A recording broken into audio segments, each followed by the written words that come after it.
I wanted to share a shir I listened to by Rabbi Lappin, David Lappin. He's now on, as Friedman says, YouTube is now the biggest yeshiva in the world. You can watch anything. And I used to listen to Rabbi Lappin. Did you ever go on a Motzei Shabbos? Every single week I would go to him on a Motzei Shabbos, like in 1978, 79. He had this house in Sydenham or whatever.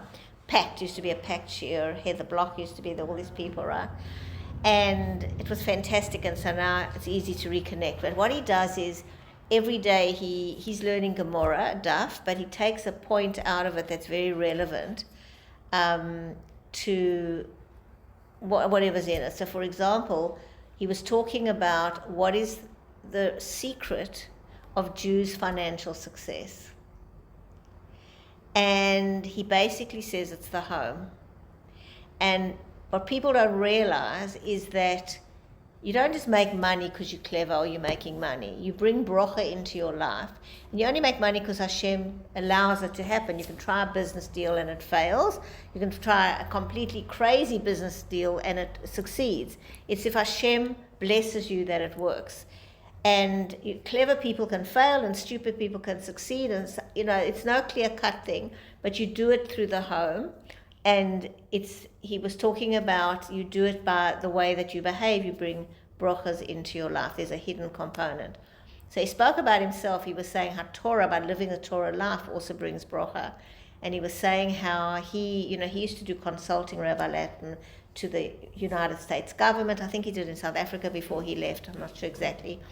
But he was saying that he was once consulting to a bank, and a department called him and said, "We want you to work in our department because we see that the only department you've worked in is the only one that's thriving. What is it that you do that's making that department thrive?" And he said, "I don't really know." He said, honestly, he said, "Do you really know? I don't know if I'm doing anything other consultants aren't doing." He didn't say this to the guy, but perhaps it's because I always bring Torah thinking to it that brings the bracha. And I've also seen that in my life. Certain things happen and it could have happened either way, but you can feel the bracha in it. And you can't promise it, but you can feel it. So he said, what does it mean bringing it through your home? And he said an amazing thing, and that is that we live in a world where people think children are an expense, and they don't want to bring children into their home. And I remember when my kids were young, I once heard a thing on the article where they worked out that each child's education cost at least $250,000. I remember going, oh my God, that's $1 million. How am I ever going to find $1 million up front to pay for? But not how Jews think. He says, because Jews see children as a resource. They don't see them as a drain. So there's that old saying, when your baby comes down, the bracha comes down with the baby. But he was saying, people are resources. They're not drains. He said, look what happened to China. China thought people are going to be a drain. One-child policy, their economy is going downhill because they've got no people to work. Japan the same. Japan is an aging population, no young people. Because this idea that we're running out of resources. So he spoke historically. He said in the 1800s and something, before the Industrial Revolution, he quotes who it was, said, oh my goodness, if we keep populating the world, there will not be enough food. Then the Industrial Revolution happened because some genius worked it out, and there was more than enough food. Now, I remember in the 70s, when I was at university, it was all about population control. They started teaching contraception at school, but at universities was a big thing. Population control, that's when they started saying only have 2 kids, because in 1975, there's just so much food that's being produced, and we're going to run out, the graphs show. In 1991, on the 5th of March, there will be no more wheat and we will starve, so stop having children. And it was a really big thrust. Well, contrary to that, because of resources, the human brain, we have more than enough food. The fact that there's starving people is because of the distribution and the politics. But they did drip irrigation and they've done hybrids, and I don't know a lot about agriculture, but there's actually no shortage of food in the world. There's never been more food. Because human beings are resources, they come up with solutions. And so he even quoted Elon Musk. He said, Elon Musk is very big on having children. Can you imagine if there were 100 Elon Musks in the world, what would be created? But if you limit it, you haven't got the resources. So this idea that we live in a world that is measurable and we can predict is not the Torah way. Hashem is infinite. Our minds actually have a part of Hashem. We are infinite. We come up, who would have thought some of the inventions that come up? So we think about Elon Musk, some of the things he's invented are just incredible. I was watching a little clip of Trump the other day, and he was talking about Elon Musk, which is one of the things they spoke about, the spaceship coming down. Did you see it? Mm-hmm. And he said, I was watching on the show, and the spaceship came down, and I thought, oh, it's going to collapse. And then these little arms came and held it, and he came down, and I said, is that Elon? And I picked up the phone, I said, was that you? And he said, yes. And I thought, that's an example. For years and years, spaceships would blow up. I'm no expert, so don't hold me to this, but they didn't work like they're working now. And he's developed a way that it's grasped and pulled down. He says, like a little baby. It's, you need people, there are resources, and we shouldn't limit ourselves by thinking there isn't going to be enough, because there will always be enough. And it's because of our projections. So now the other big agenda, the left agenda, is climate change. So I'm not knocking all of it, but what I'm saying, this idea that the world is going to come to an end, or this can predict that, is not the Torah way. What it's going to do, if we allow it, and if we have children who can be clever, along the way, people will create things out of these problems that will make the world a better place. Bill Gates wrote an article a while ago where he talks about, I think, 10 ways the world is better. He said people complain about the world, but he said actually compared to even 60 years ago or 80 years ago, the world is completely different. Less people work as hard. We have washing machines. We have all these different things that we have that actually the whole world is living on a much higher standard. There isn't that poverty that there used to be. All those kind of things, if you look at the statistics, the world is getting better and better. But we shouldn't hold ourselves back and limit ourselves with what's possible. So I thought it was such a beautiful idea, because that is such a Jewish thing. That we spoke about, sibling rivalry last time, that the worry that there won't be enough. And I gave the analogy that how a woman is created with breasts, and it's breastfeeding, not chest feeding. And when you feed, the more milk comes in. It's not like I've only got this much for you today. If I've got 2 kids, if I've got twins, I will produce more. And that's Hashem. The more we need, the more will be produced. So I just thought it was so interesting that he was speaking about the bracha comes from what goes on in your home, and practicing abundance and following the Torah. And the Torah says, Pru-Ravu, it's the first mitzvah, have children. Don't hold back. Don't think, I've got to calculate, I haven't got 250,000. And while this is very relevant, there was an article in the Time magazine this week, and I can't remember this woman's name. It's like an Italian name, Maria somebody. So she's written a book, bestseller book. It's about helping you decide whether you want a child or not. And she's got 2 children, by the way, and a grandchild, so she had her kids. But she talks about this as a dilemma today, and so many people are deciding whether they should have children. And she's become this guru with her podcast and her book to say, basically, there are methods of working out whether you should have children and what to take into account, and helping people decide. And at the end, I always love the last 2 paragraphs of the articles. They're giveaways, actually 2 things. She says, I often wonder, if I didn't have kids, how my life would have looked. How many more trips I could have taken. What better furniture I could have bought. Now, those aren't Jewish values. It's nice to have trips. I love trips.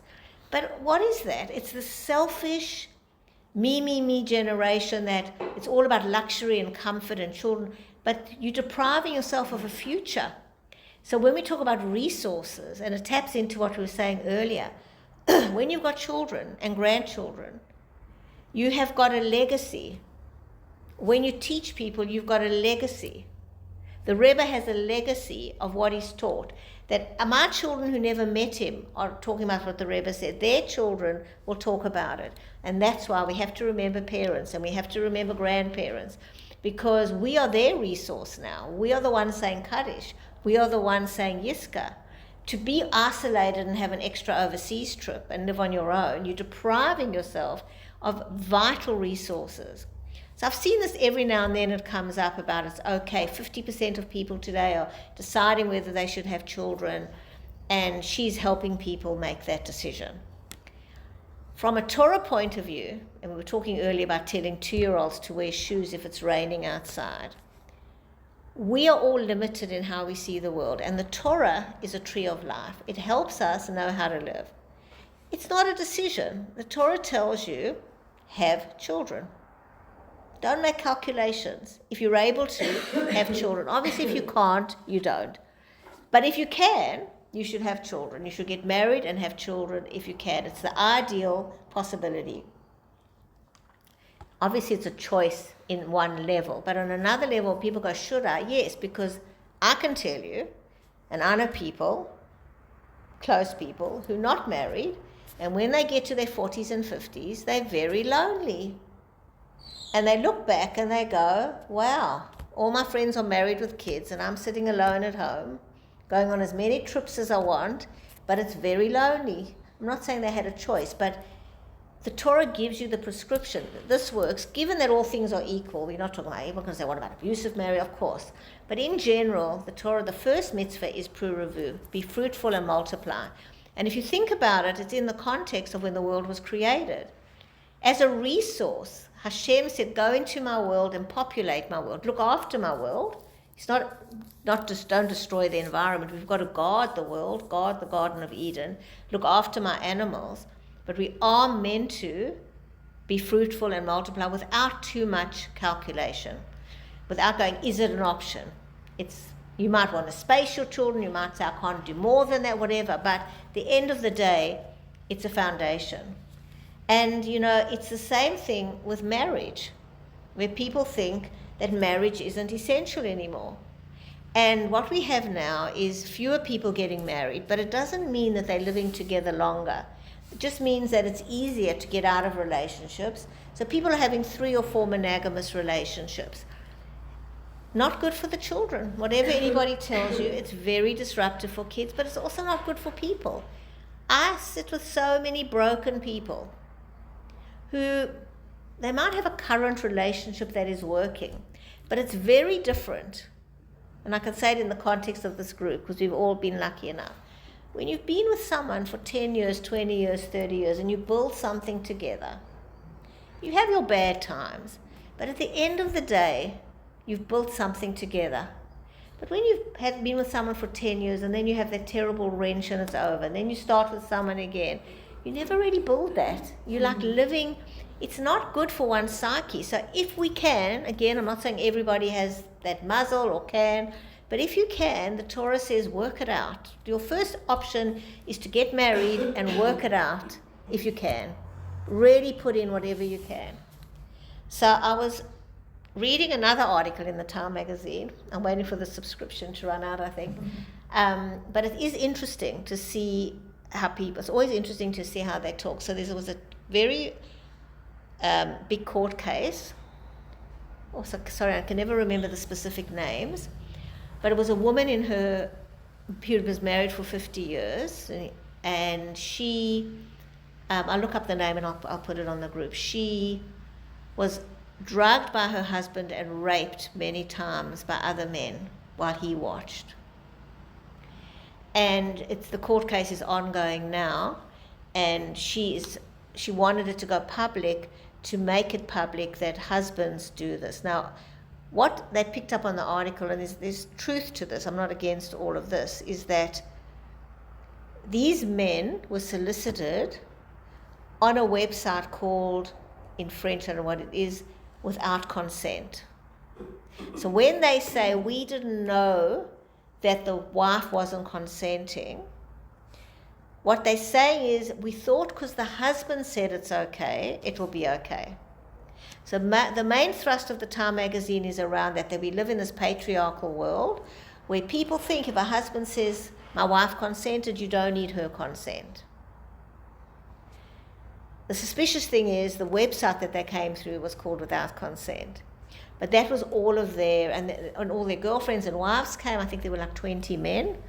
And they all said he's a good guy and he would never have raped. I don't believe he's a rapist, but actually this woman was raped multiple times while she was drugged. So it's a terrible story, absolutely terrible, and I respect her for making it public and saying this is what goes on, and this idea that husbands, just because a husband says, my wife says it's okay, if she's lying there drugged or she does, you don't, absolutely right, she's saying that. And it's a really big worry that there is a lot of that, where husbands can just say whatever, and people, even in today's world, think that. However, what's the end of the article? It's about dissing marriage. Therefore, given that this one case happened, and I'm sure there are others, don't know how many, given this is now evidence that marriage is not good, because it sets up this patriarchal thing, and women don't really need men, and we're sick of being treated like this. And why would we want a man if this is how husbands behave and take over this? So that's where it always gets into, well, that doesn't mean marriage is bad, and that doesn't mean all men are like that. This is shocking. And it's true, we should make it clear that we don't give permission for everything if we're in that kind of a relationship. But it's just this whole agenda that you don't need to have children, it's a choice, and it's much better to have an overseas trip, and you don't need to get married because this might happen to you, so who needs a man anyway?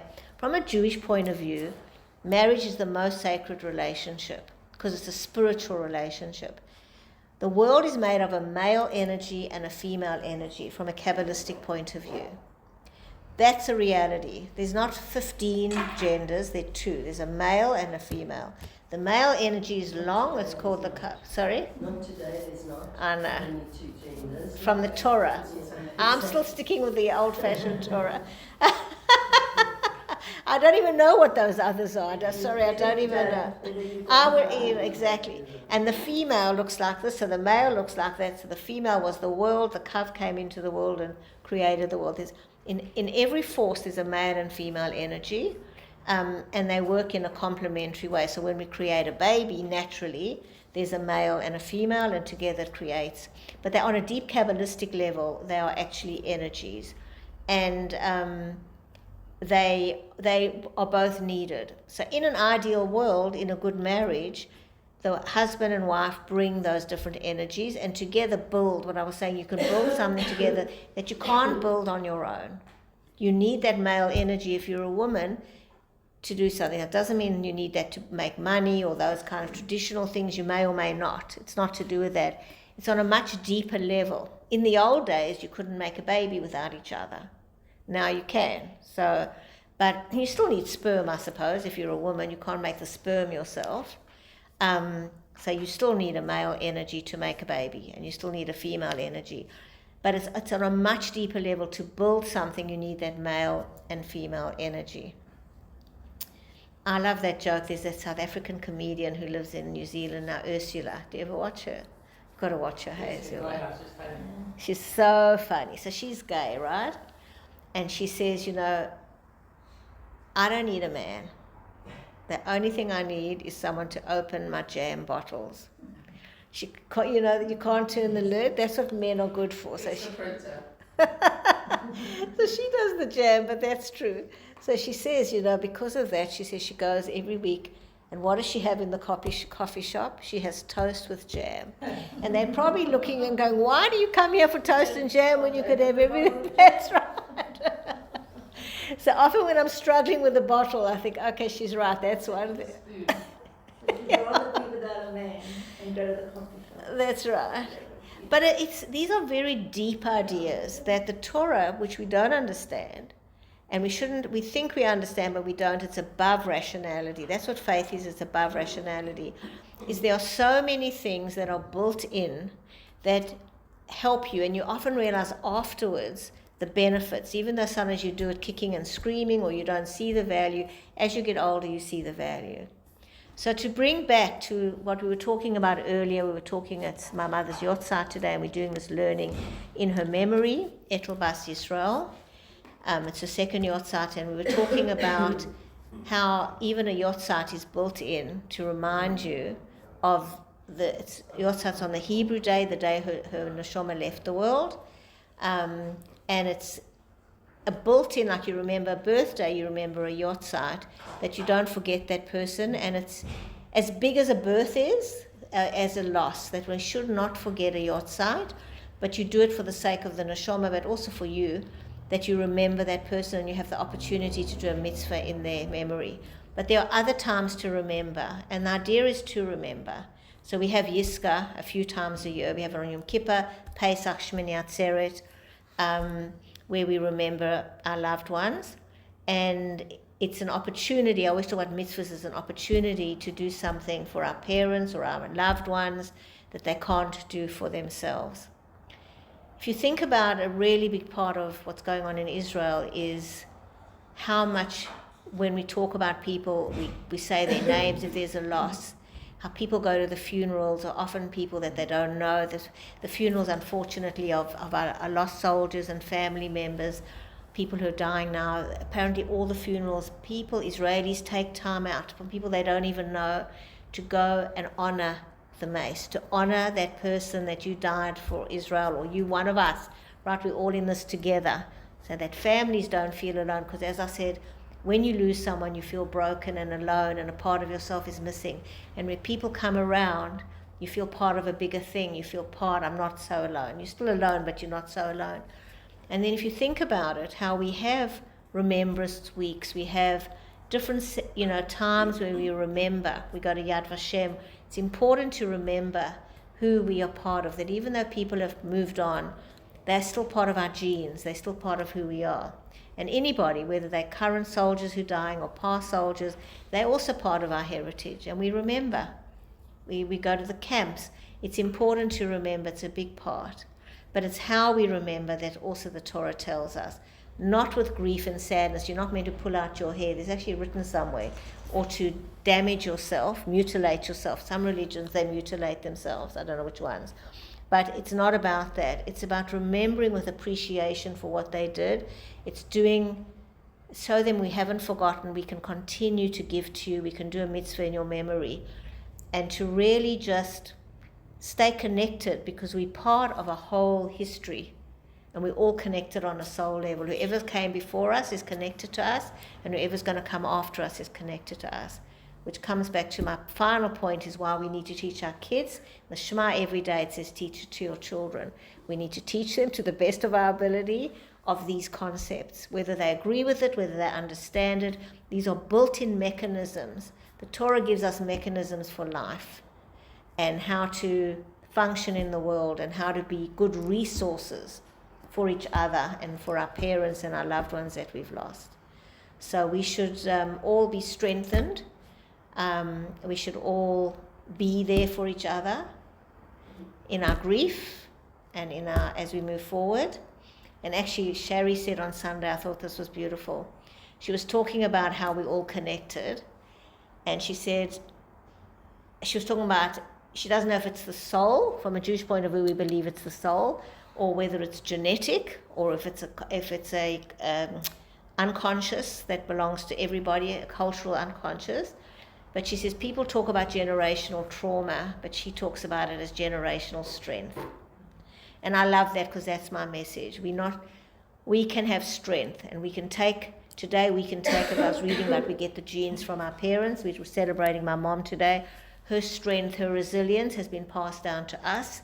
And I hope a little bit I can pass it on to you, and whatever you've been passed down by your beloved ones to pass on, it's not going to break us, it strengthens us. Whatever they went through and survived is there to strengthen us. We shouldn't feel broken by it, but we can absorb generations of strength.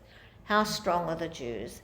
What have people gone through? All of us have had stories, big stories, tragic stories, but we've always prevailed, and that's what we've got to focus on, our strength, and we can prevail. So we should only have simchas, and we should all be reunited with our loved ones very, very soon. I'll end there. Thank you.